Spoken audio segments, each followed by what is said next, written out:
मुस्को लागले ओने बापो हाथ उठे में छ झूम रे हे भारतेंदु जी एगो छिट्टा एगो तौला एगो झाड़ कनी बढ़िया झाड़ू ले आ कनी ठीक तो साफ सुथरा इने गोबर तोबर उठावा वाला हां हां अब तौला केखा वाला नहीं ले चल हेलो हम सीता यादव अहाँ सबके प्रणाम करै छी गोर लागै छी तो हमरा से एक सुंदर सा भजन सुनू और जो ठीक लगा तो जोर से ताली जरूर बजाएं। हे बेटवा मैया माला ले कहला यार तो भैया यहाँ से ताली बजेबे ना हो महला यार महिला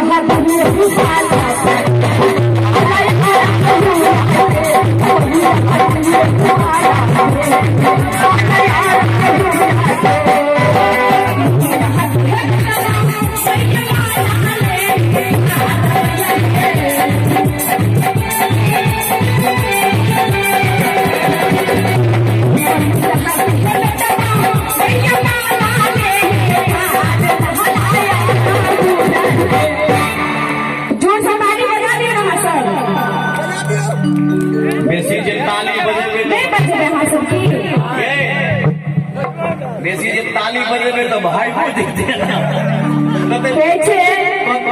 कहते गवैया तबाह को दबा तो ऐसे अच्छा माँ के भजन में नहीं आवे के चाहिए और माँ आवा से तो दूर मार दे रही है कि काली मुर्गी कहीं उजली न हो जाए अरे तोरी काली मुर्गी कहीं उजली न हो जाए और जो छोटे मैया के नाम से ताली न बजाए उसका में खुजली न हो जय हो नहीं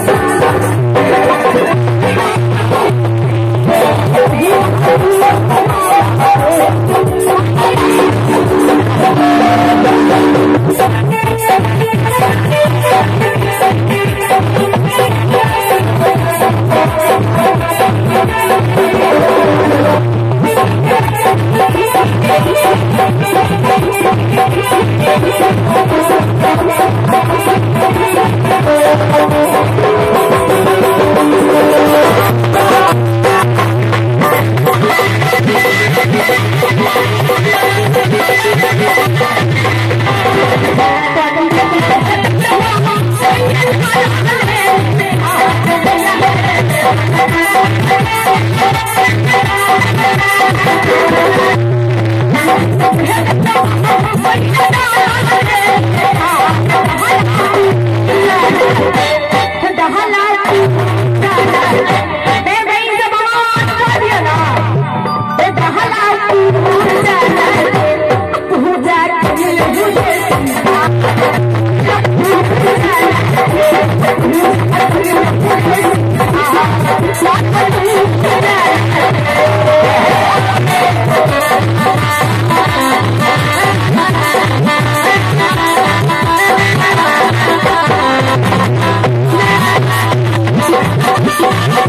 ले आली